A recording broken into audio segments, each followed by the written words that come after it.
Test real quick. Check, check. 1, 2, 3, 4, 5, 6. That'll work. Microphone checker. 1, 2, checker. Fuimos en una, empezamos a la 1 y con la nota rápido nos dieron las 3. Perreamos toda la noche y nos dormimos a las 10. Ando rezando la Dios para repetirlo otra vez. Y nos fuimos en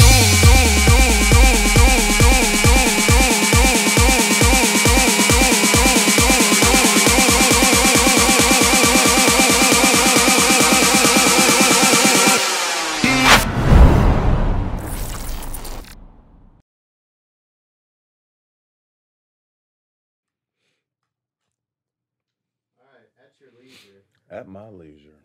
you are recording a podcast. Boom. Goes the dynamite. So you ready? You ready to do this? Hell yeah. Hell yeah. Hell yeah. Ah, wet my whistle.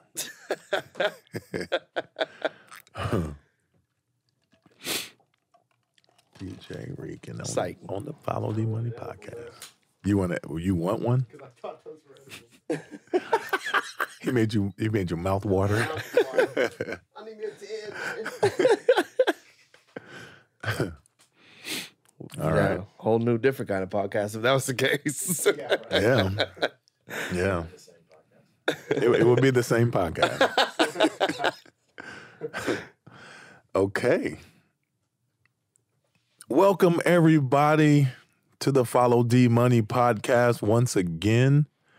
I am here with a friend of mine who is representing an industry that I am introducing to my podcast because I've had a lot of different careers, a lot of different levels of success, people from different walks of life.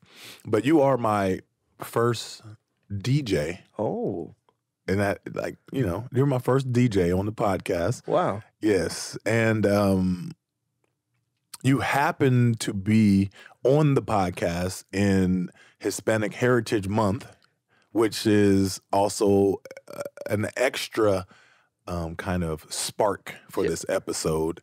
I want everyone to give a warm welcome to my friend, DJ Rican. Hey, Hey. man. Great intro. I appreciate that, man. No pressure, right? No pressure at all. You know how to handle pressure. People be staring at you all night. Oh, man. Yeah. And I definitely got the best taste not too long ago. So, yeah. Yeah, yeah. Pressure full. Right. We'll get into that too.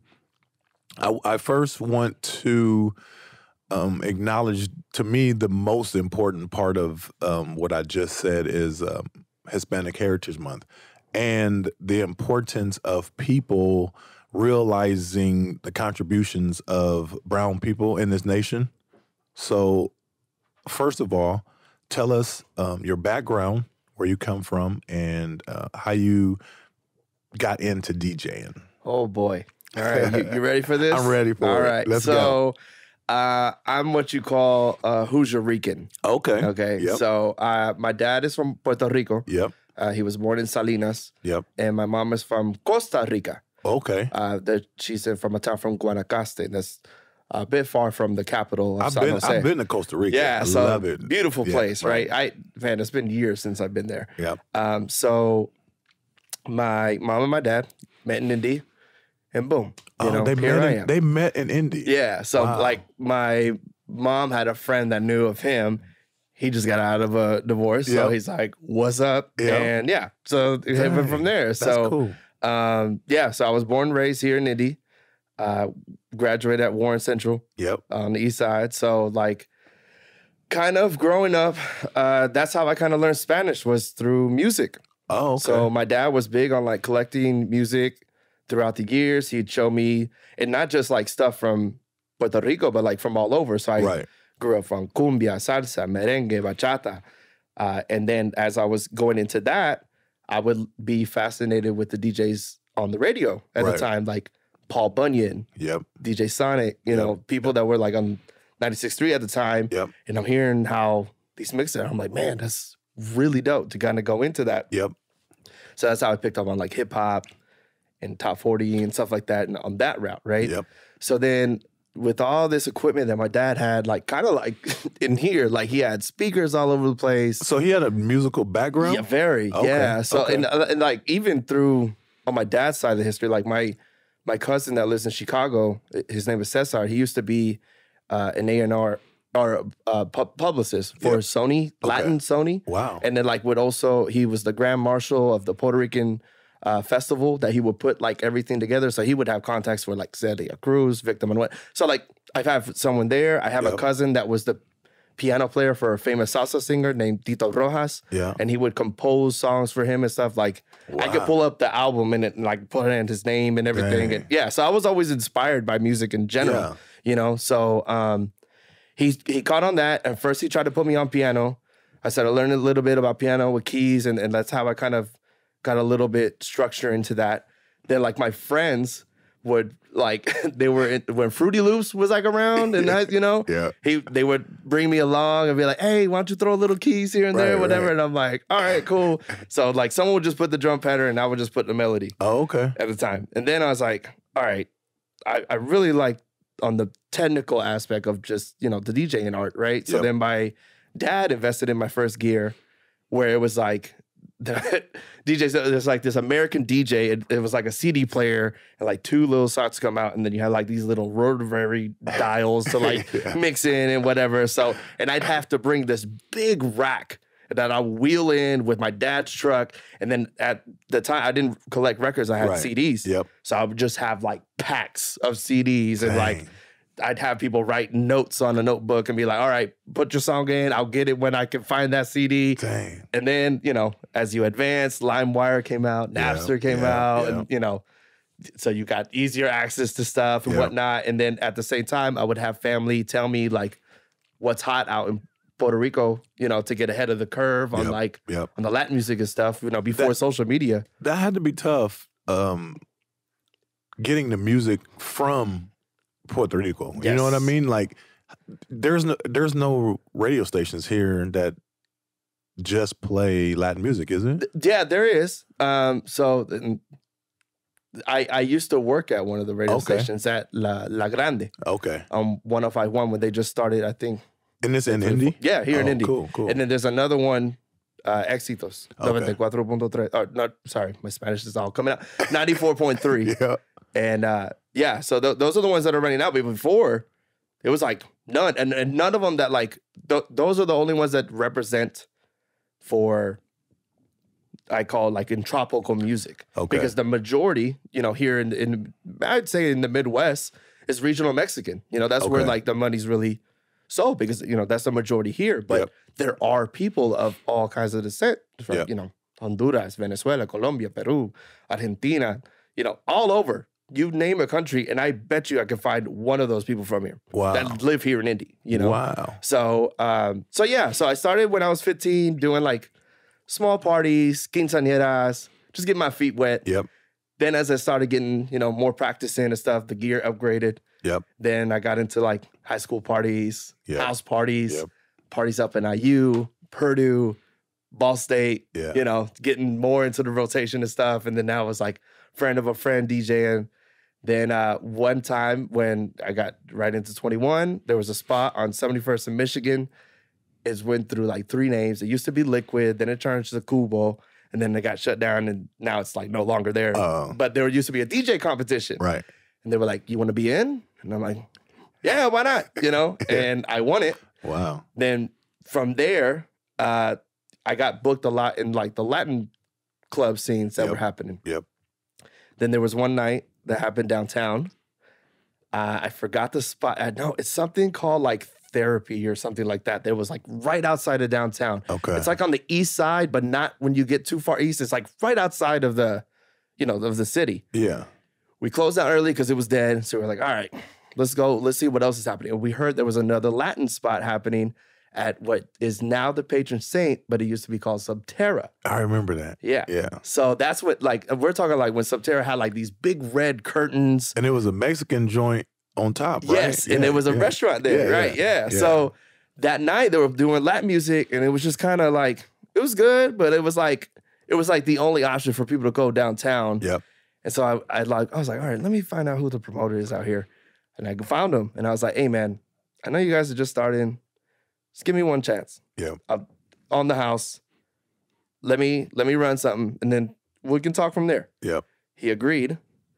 I told everyone. I told all my friends. I told everybody about it, right? Yeah. The following week, the line was out the door. Yeah. And like down a block, and people were like, oh, you got to come out to this. They're playing this, blah, blah, whatever. Right. Promoter came to me was like, yeah, we're going to work. We're going to work a lot more. And then because of that moment there opened up not only the doors of like on the Latin side of things, but that's how I got connected to like the DJs that are playing now downtown, Top 40 and stuff like that. That's how I got to meet, you know, certain guys like Top Speed, Slater, John, Cool Hand Lex, like that. They all embraced it because it was such a new thing that was happening downtown at that moment. And then there was other spots that happened too. But I mean, that's where like the younger folk were like coming out that were just turning 21 and needed that escape kind of thing. And we ran for years. And then from there, I mean, I've been bouncing around, thankfully, thank God, you know, that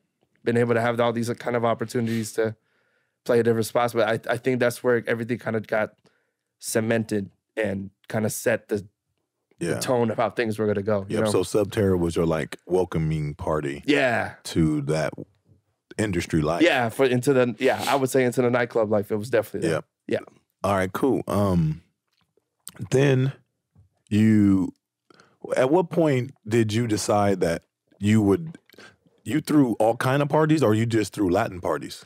So the majority is Latin. Yeah. That's where the forte kind of hits. Yep. But I think for instance, like on the college parties, you can't just do all Latin, even though they're booking you for it, because that's where I kind of got my taste of like. I'll tell you what. I'm gonna tell you what. You can throw a Latin party anywhere after I've been to Ritmo. Yeah. Bro, let me tell you something. The music there, the vibe there, it's incredible. So how did you get the idea of that? And explain to everyone listening, because they don't. Yeah. They all can't go. Yeah. So Ritmo is a party that we do at INVY Nightclub. It used to be called Revel. It used to be called Sensu. It used to be Have a Nice Day Cafe. It went through that. Yeah. So during the time of when they were building into INVY, the owner, Jason Jenkins and Tawny, I've worked with them because of Subterra. Yep. Right? Yep. So the GM, Marcus, used to be the GM at the Vogue. Oh, okay, yeah. And I used to work with a promoter there where they did Baila. Yep. So when they linked up together, they were like, well, we want to do a Latin night here. And, you know, if you're interested, let's get it going. Right. You know, let's get it started. And my mentality of that night was, okay, what's a name that is easy for people to understand?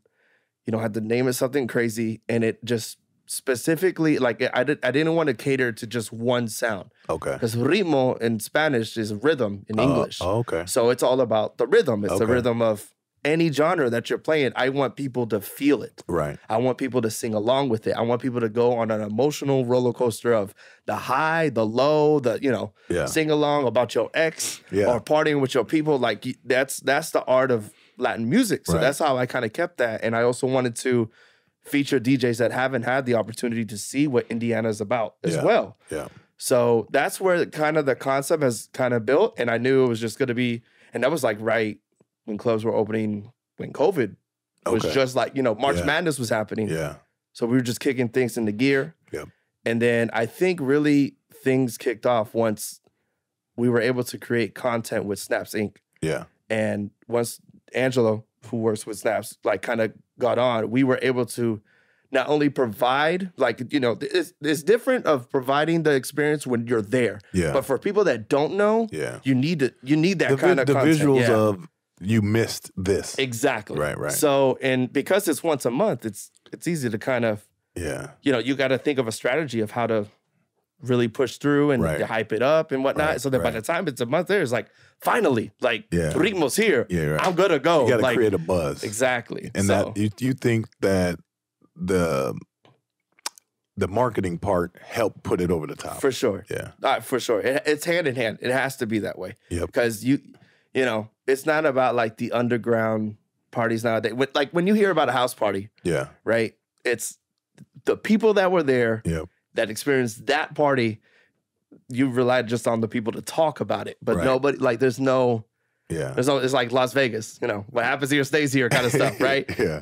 That's not going to survive for, you know, when you're trying to put a party like that together. True. So, True. but yeah, that we had to make sure that we made that connection on it. And yeah, thankfully I've been able to like, I built these relationships with other DJs from outside of the cities and stuff like that to like, I had an idea of like, okay, I know how to set the tone of the night and stuff like that. And then I know how we can get these people set up to, you know, show these people of like, the platform. But I think it, like, again, it's the nature of the night itself that I think is more intriguing to the people than, you know, XYZ DJ. As long as they know how to play to the room and more importantly to the ladies and stuff like that, because that's what's going to keep the motion, you know, rolling from there. But yeah, man, I at times I kind of step back and I'm still like speechless on like how much we've been just able to accomplish, and we're coming up on 2 years this Friday that we're celebrating. Yeah, because you said it started right before COVID. Yeah. Yeah.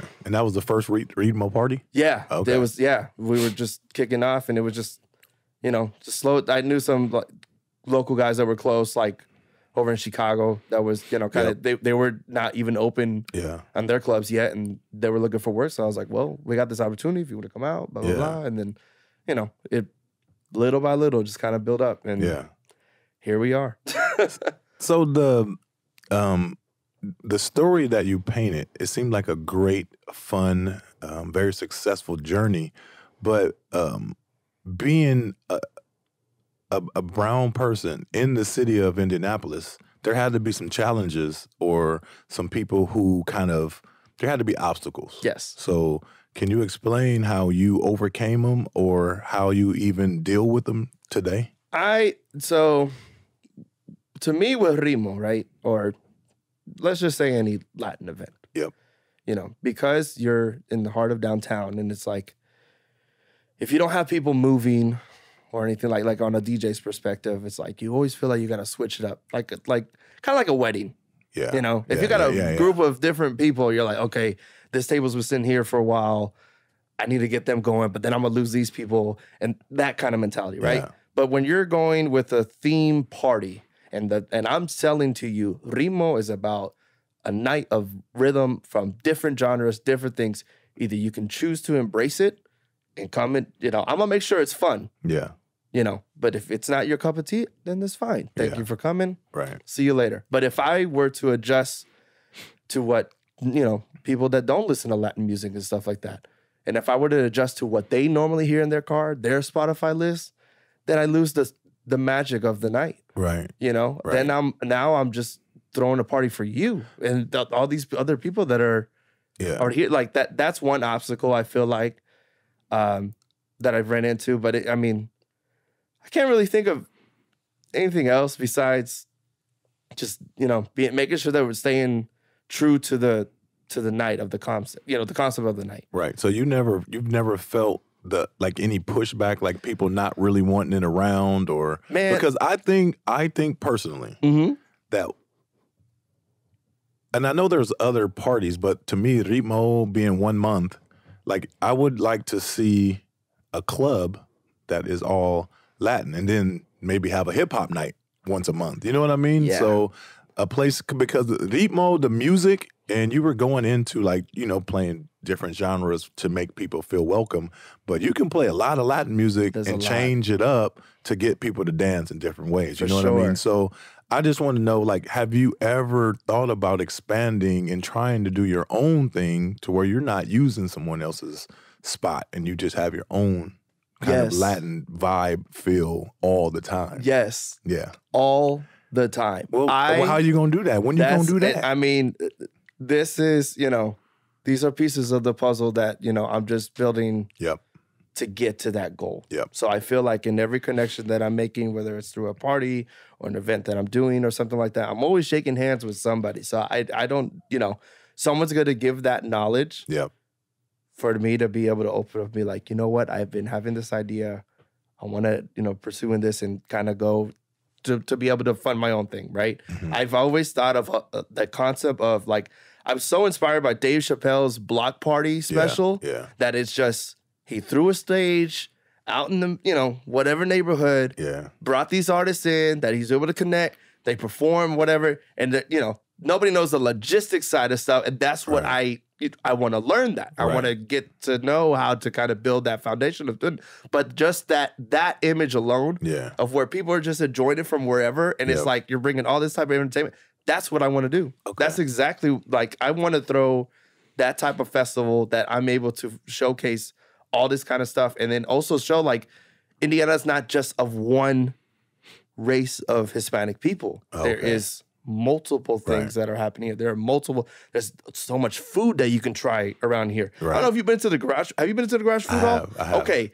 You know, there's Venezuelan, Brazilian, Peruvian, Cuban, like Mexican. All in that one spot. All in one spot. And that, like, and it's always packed in there.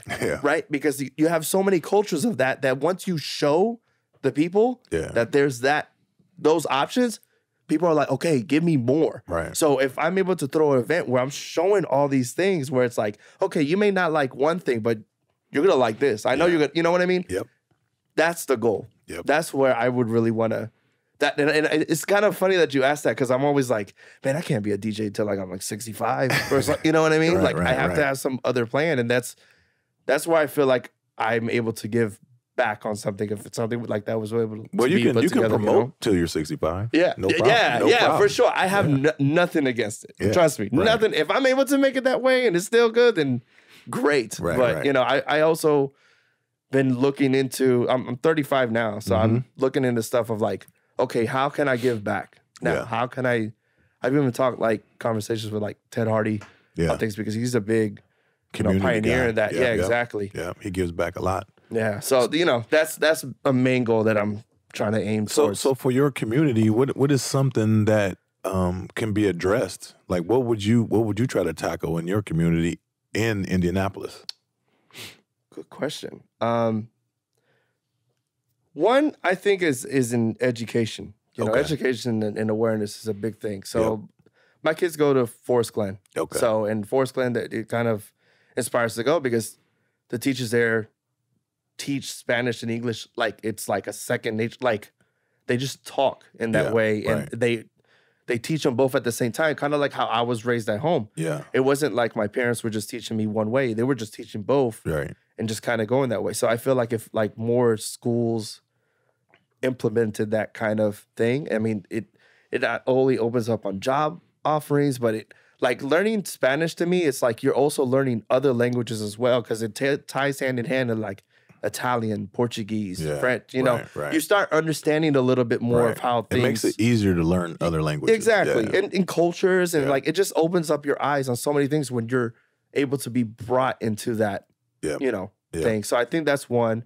For families itself, like more information on like resourcing on like for medical help, stuff like that, you know, just making sure that people feel they have access to certain things. I know, a couple people with the Indiana Latino Expo, and I've worked with people with La Plaza.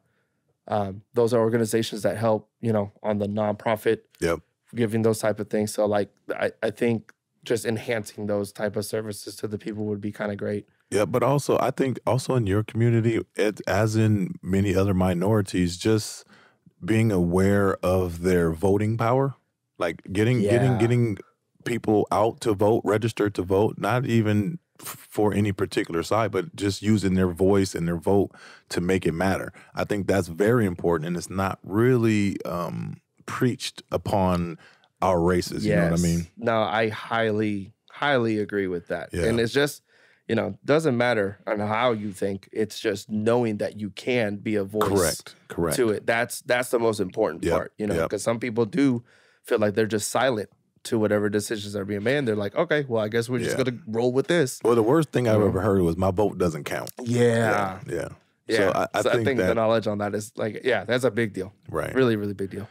What has been the biggest accomplishment that you've made thus far as a DJ? Oh, boy. So not too long ago, let's how do we set this up? So I'll start like Quentin Tarantino style. I'll tell you, and then I'll tell you how I got there, right? So last Friday, I think it was during Labor Day weekend, I got to open for Pitbull for the Can't Stop Us Now tour at Ruoff Center, where it was over 20,000 people. I opened for Iggy and also opened for Pitbull. Wow. Day. All right. So now let's take it back. Through the DJing career, through Ritmo and everything, you know, I've been able to connect with some guys. And also I got the opportunity through DJ Ilset out in Miami to be featured on DJ Laz's show on Globalization as a guest DJ for Live from the 305. Nice. So we got it set up.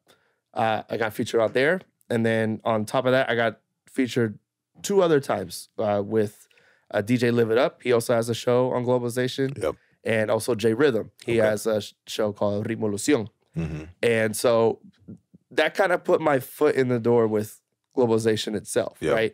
So then I had a gig out in Fort Worth, Texas, and at a spot called El Chingon.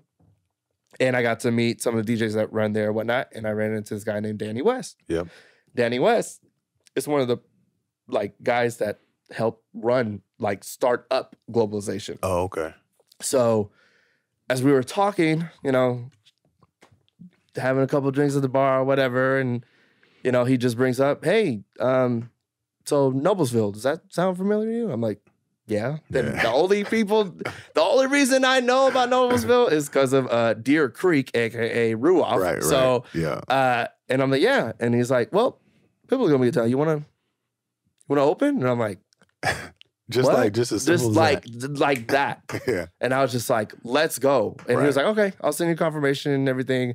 And at first I was like, man, he's telling me this at the bar. Is this, you know, maybe he's pulling my leg or whatever. And the man is a man of his word. Wow. And I remember I was on family vacation. We were out in Orlando and we were in the middle of like getting stuff together for lunch. And I got a text and the email's in. And it's like, congratulations, you are being blah, blah, blah. So I'm like, yo, that's dope. And then the flyer came and I was like, okay, this is real. Wow. And then, so I knew this for, you know, a couple months. I had to keep it quiet until the official announcement, blah, blah, blah.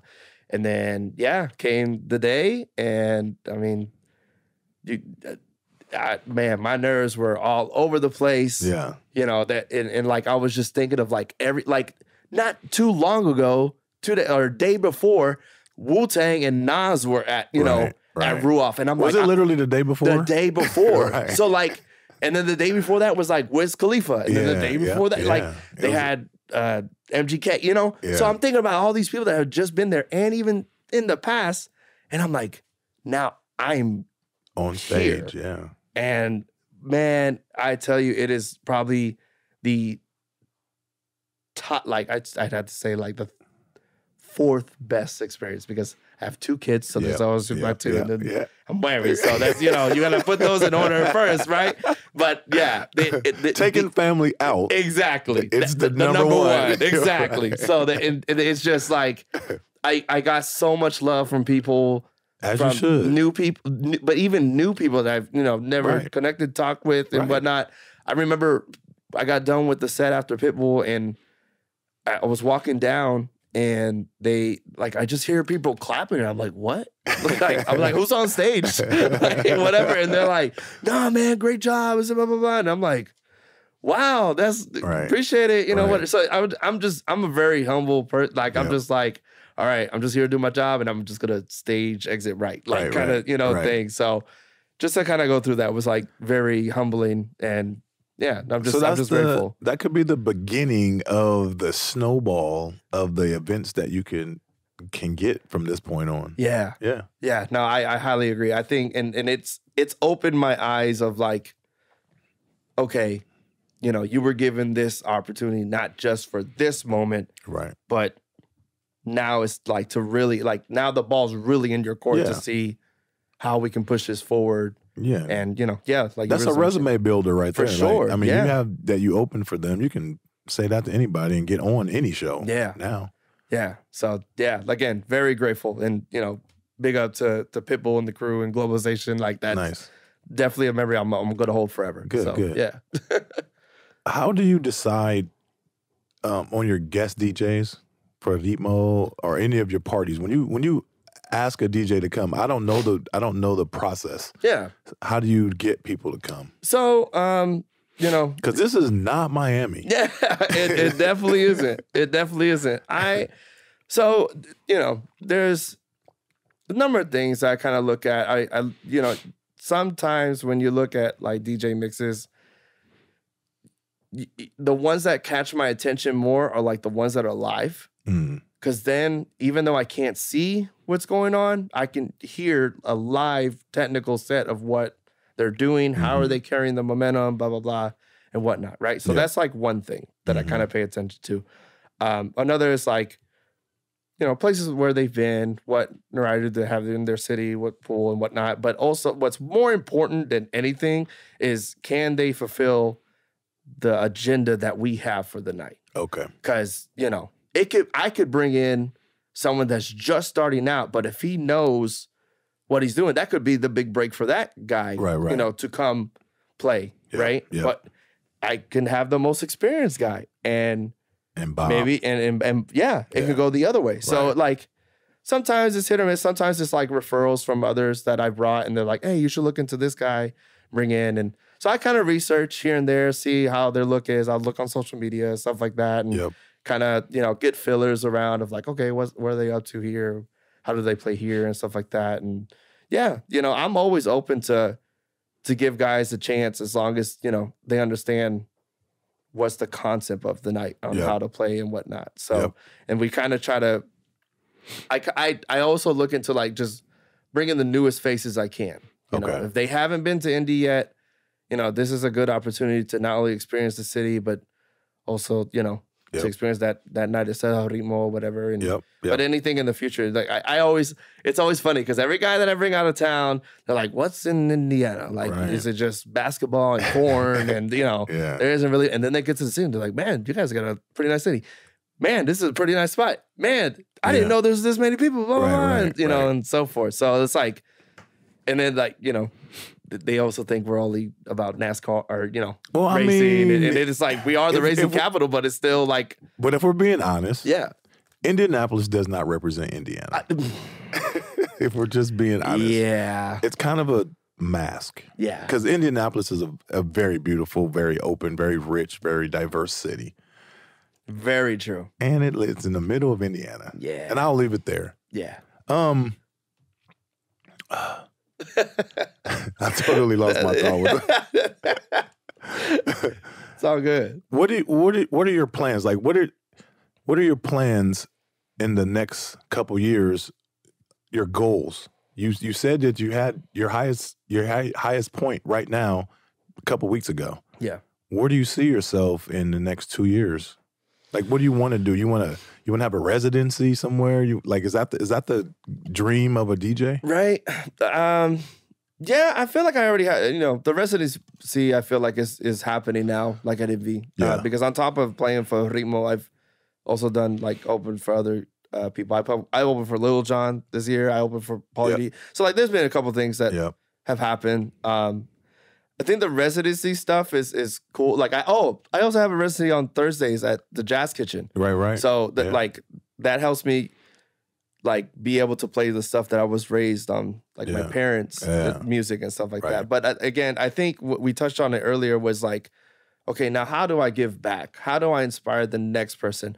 Or like the DJ that's just starting out that looks at me as like a role model. Like how can I help them out in their, I'm more of a like what people have given me in my life, I'm trying to give that back in any way that I can. Whether if I'm helping with a nonprofit, if I'm just helping with giving someone's advice, like that's my thing. And then I also just want to provide the best for my own family, how do I make this as a full-time career to get to that? So I've thought of maybe, leaning more towards being just like a promoter kind of thing. And then now just working into putting more bigger gigs, like thinking concert-wise, make relationships with artists that have not touched over this side. Because a lot of the things that happen, especially on the Latin side of things, is like they'll go over to Chicago, Ohio, Kentucky, Okay. and then just like skip over Indy. And it's Right. like, I feel like Indianapolis should still get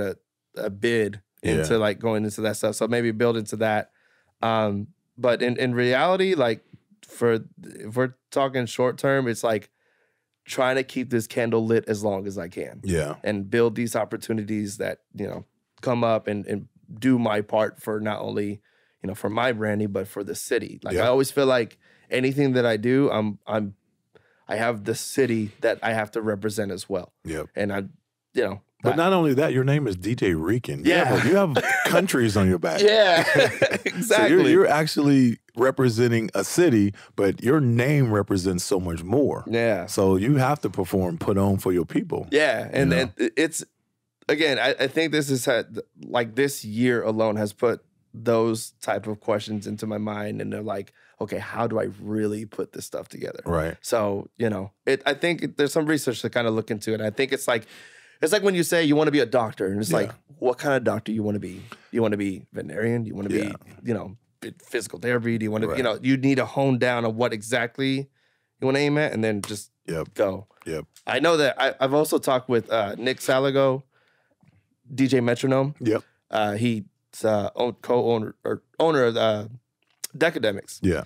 So I know that he has a lot of, we've mentioned about like, hey, what's the possibility of like getting some like Latin cats that want to learn about DJing, but like on the Latin side of things, and then maybe you come around, help out, and whatnot. So like we've had the conversations like that, and, so that there's just it's like, what road do you want to take? You can go this way, whatever. So it's like, I think this is, by the time we get closer to the end of the year, I think I'm gonna have a pretty good basis of like, okay, I think this is my next step into this. Okay, so that sounds good. So let's just say I'm a guy who loves music. I love DJing. I love the trade. Like, I'm not a DJ. What's the first step to starting my journey as a DJ? Man, buckle up. That's it. So I think the main thing you want to study is the music. Mm-hmm. That's what your product is the music. You know, you're able to build a career off of that. So you want to understand, and a lot of people choose to be open format because that's just, that's the more What does easier. that mean? Open format means like I'm able to step into a room and I can play anything. House, hip hop, old school, Latin, it's a broad number of genres to play, right? So that's not harder? I think it is, because it's like you gotta learn how to know all the music. Yeah. You gotta learn how to switch on and off on things, and know when's the right time to play. But like those things that the technical side of things, I've learned through experience of going to show support to the other DJs and other club nights and stuff so like if you're just starting out, as you're learning that stuff, there's also a side of it of showing the support and showing your face, like showing face, right? Yeah. So like if you're not getting calls yet or bookings or stuff like that to like get your foot in the door, walk in the room, shake some hands with some people, show that like, it's a personality thing that comes into it, So it's like relationships. It's it's a networking job. Yeah. And it's not about what sometimes it's about who you know. Yeah. But the more that it's a lot better. You know what I mean? Right. So and like I told you how I got my first start, it's all about, you take the leap of faith, you shake the right hand. And I took the leap of faith of doing the first gig for nothing. I got paid nothing for that one. Right. And because of that, it's built me to here. Yeah. So like, you know what I mean? Like I think it's a number of things. It's studying your music. You got that time to, whatever off time you have, instead of grabbing your phone to look up something, that next reel or whatever, take that time to go through maybe a Spotify playlist or something. Or like, dig into an artist that like you really look up to and be like, okay, what are other sounds that sound similar to that?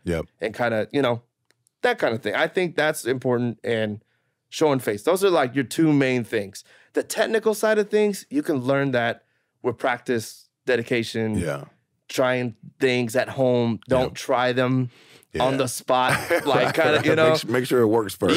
So, and I think that's the main thing. Networking, studying your music, and then practice practice at home before Okay. you get out to the real scene. So Okay. yeah. I want to know, back to your heritage. Mhm. Who are your heroes? Who are people that you've thought about and inspire you from your community? So, wow, that's a good question. I've grown up through like seeing the rise of reggaeton. Yeah. So I was born in '87. Okay. Reggaeton kind of built up at the same time as like hip hop Yeah. Okay. in a sense, right? And like what the popular people know. If I were to tell you reggaeton, the response back today is Bad Bunny. But before Bad Bunny, Daddy was Yankee. Daddy Yankee. Yeah. Exactly. So Yankee was a big influence to me, Yeah. just simply because I was able to see the beginning of his career, how he started, and then how this man is at now, and he's retiring this year. Oh, wow. So like, just to see that trajectory of like how his career has been, how the dedication, the work ethic, Yep. that type of inspiration is huge. And he carries it on a professional level, but he's always showing, I'm putting Puerto Rico on my back on this. Right. Like he literally took it and it just took it to the world. And that's Yeah. how like this whole conversation of that genre is even talked about because of that man. Right. He took it to the stratosphere. Yeah. Yeah. So Really. musical inspirations are big on me. So that's one. And then I'm big on like movies and also wrestling. So like Okay. movies, like I like Al Pacino, Robert De Niro, like even though they're playing as a character, but like in that character, I get brought into that world kind of thing. Right. So there's that. And then like on wrestling, I currently follow this product it's called AEW, All Elite Wrestling. Yep. And there's a guy on there, Kenny Omega. Yeah. That I follow, and I think I'm more just inspired on like the athleticism on that stuff, and story, but like also how they tell a story in the ring. Yeah. It's how I treat telling a story on a dance floor. Okay. Like you need a beginning, middle, end. Yep. And that's how I try to set things up. You need warmers to get people going, maybe introduce some new music that they haven't heard. Yep. Then you get into your club stuff. You get into your top, stuff that you're gonna hear on your Spotify. But then there's a moment that you need to cool down. Yeah. Because if you don't cool down, then crazy stuff happens, and you don't need that, right? So, and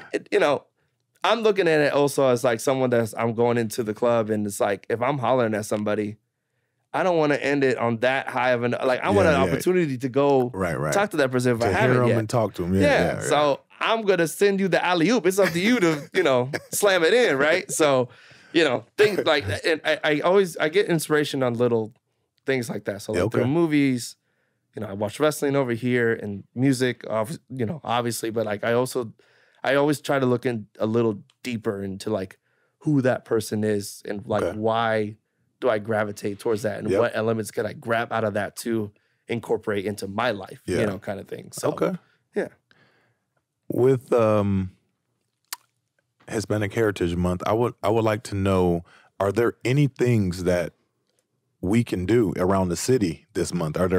You guys have festivals? Do you guys have parades? Do you have restaurants that we need to go to, like to support during this month? Yeah.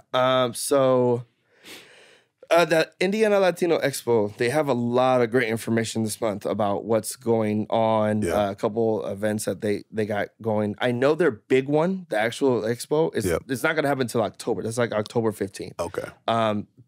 I know that the parts that I'm involved with, the Jazz Kitchen we're going to have celebrating Hispanic Heritage Month on that day. Yeah. Where you can come out, have dinner. They have a band that plays out in the patio.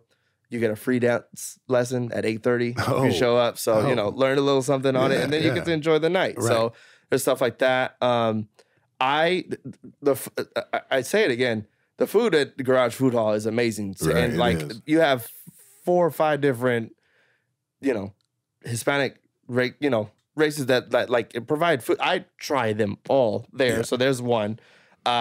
There's a golden spot that I love on the west side. Yeah. If you know what a torta is? I do. Okay. I do. Like it's that sandwich that like you can do ham and cheese, you can do chicken, steak. There's a spot and it's the people always tell me like the spots that look the sketchiest are like the best. Right. Anywhere. Any city you go, the sketchiest is the best food they got. Yeah. So it's this little blue house on High School and 38th. Okay. Yeah, if I got that right. 38. I know exactly. It's like there's a gas station, the Marathon That's a real sketchy area. Exactly, right? But it gets better. So there's a Home Depot, right? And so you'll see the Home Depot, but then there's like this little blue house. It can fit maybe 3 people in there, including the cooks, right? But the food there is on point every time. I get a torta de carne asada every time, hold the tomatoes, and I'm home happy.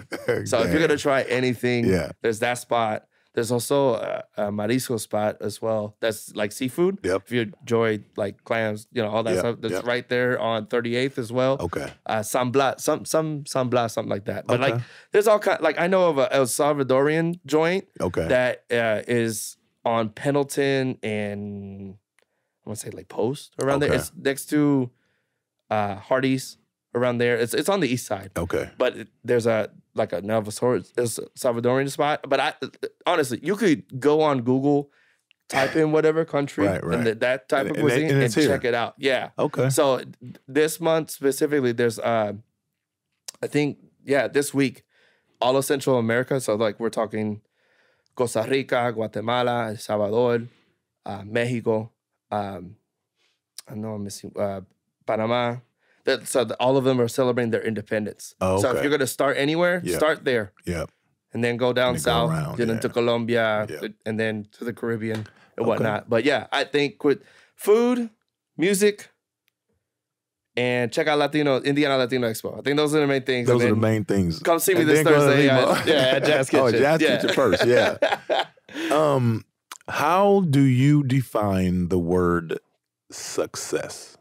Ooh. Boy, it's funny you say that. So, it's been a year and a half now that I decided to go DJing full time. Wow. So I let go. I had like a government job that I worked for like 5-6 years. And I was like, all right, I think I could take a chance. You took the leap. And kind of go. And because I made the leap, I've been fortunate to have these experiences. Now, not all experiences have been great. Obviously, it's always a road into it. But what I think is twofold, right? Success is, to me, of like, what impact am I giving to people? And like, how are they reciprocating it back? Because you could perceive it as one thing. But like, I'm like customer service, like kind of attitude where it's like, if you're not happy, then there's something I feel like I need to change to do that or, whatever. So like, I'm always like the people pleaser first. So like, if I'm able to make a full room feel an emotion, through something that I love, that's the most success that I could have. I think that's on a personal. Second would be like providing for my family. I have a 3 and a 5-year-old. Beautiful wife at home. So it's like they're happy and they're allowing me to live a dream that I took a risk on of going full time, and I'm able to do all these things, and they're proud of me as well. I'm getting the support home.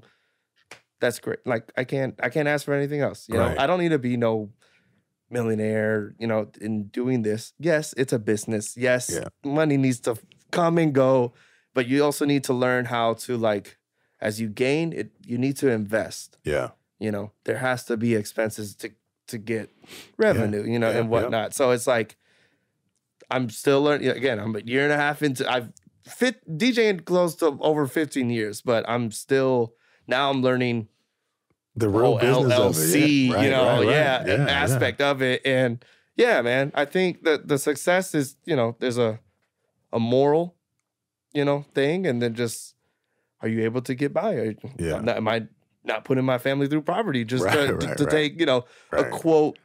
It's not a selfish decision, but it's like a decision that I feel like I'm still young enough to commit to. And see how far I can go. How far can I push the buck? You know? That's what's up. Yeah. So I have I always ask a weird question. Yeah, go ahead. I'm all for it. And to me, this this water one, after this one. Then. to me, this one isn't weird. It's going to be musically related. But I would like to know if there were no Latin music and you could do a DJ set, which genre, if you could pick one, would you do a whole night of? Oh man. Okay. It's hard because like I enjoy so much music. Like, okay. But and it's like what you enjoy listening to might not be exactly what you want to spend all night, right? Yeah, for sure. Because like the genres have a different kind of feel when you're playing them. Because me personally, I don't listen to like electronic music a lot. Yeah. But in the club, I can. It's there. Yeah. Because you're like in that how environment. they do that, I can do it. Or you go to you go to what's it on Thursdays at the Saint. The house, the Samora proper. Yeah, proper. They get on Thursdays. Yeah, that's definitely that must be on fire. And that's not my thing. Yeah, for sure. So okay, now that you brought that, there's two. Dang, it's so hard to pick, but I think it kind of falls in the same. I'd be like hip hop R&B. Okay, but I say that because like in the hip hop, I'd say it's like the Coaches. Like I enjoy the boom bap. Yeah, you like the old school. The technicality that's where I fell in love with DJing because I saw the technicality of how to go into one to the other, scratch on the snare, throw an acapella on top of a different instrument. Like that art, I'm all there. Yeah. But I also say R&B because Confessions at the Saint is dope. Yeah. And it's all those songs that I like grew up through high school and I'm learning about, my culture over here, but like that stuff is like really dope and like, I see how ladies love this stuff and whatever. So it's like, it's a mixture of, I think it'd be like a hip hop R&B, but I think my heart would lean more towards on the hip hop because that's what pulled me into the DJ world of things. Yeah. So the boom bap, I'd say. Cool. Yeah. I don't have much else. I want people to know how to find you on social media, though. Okay. Yeah. So I try to keep everything uniform as possible. That's the easiest for people to get to me. But it's at DJ Rican 317. Okay. So that's on Instagram, Twitter, Facebook. Just look at DJ Rican 317. Yep. As well as my Mixcloud. That's where I have mixes on there as well. At DJ Rican 317. Also, follow the page at Ritmo Indy.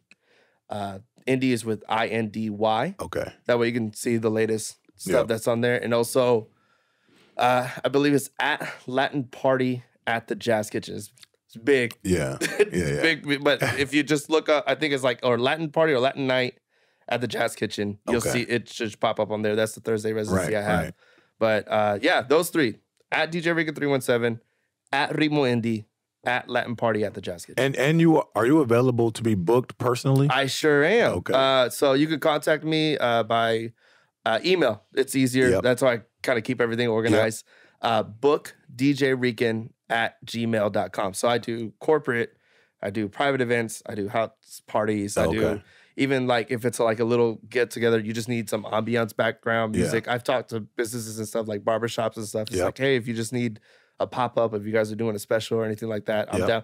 Oh, and I forgot. I also play at the Garage Food Hall. Okay. As well. So like, I do once a month there. They do have a DJ there on like Thursdays. They have it. Yeah. So I'm there the first Saturday of the month. Okay. So if you see me there too. Oh, and that's another thing. If you see me out, don't be shy. Like I'm all about shaking hands and saying what's up and everything. Yeah, so that's what's up. I'll greet you with a smile off the back. That's what's up. Well, I want everyone to go to followdmoney.com. Yes. Check out this episode. Listen to my boy Rican tell his story. Buy a t-shirt, get a coffee mug, a flag. We got some new t-shirts on there too, by the way. Oh. Yeah, we do. I know where I'm doing after this. They say define success on it. Yeah, it's pretty dope. Heck yeah. I'm down to get one then. Yeah, I definitely got to get it. Yeah, please check out this episode. Hit us up. I want to thank everybody for listening. We'll be back next week. Follow D Money.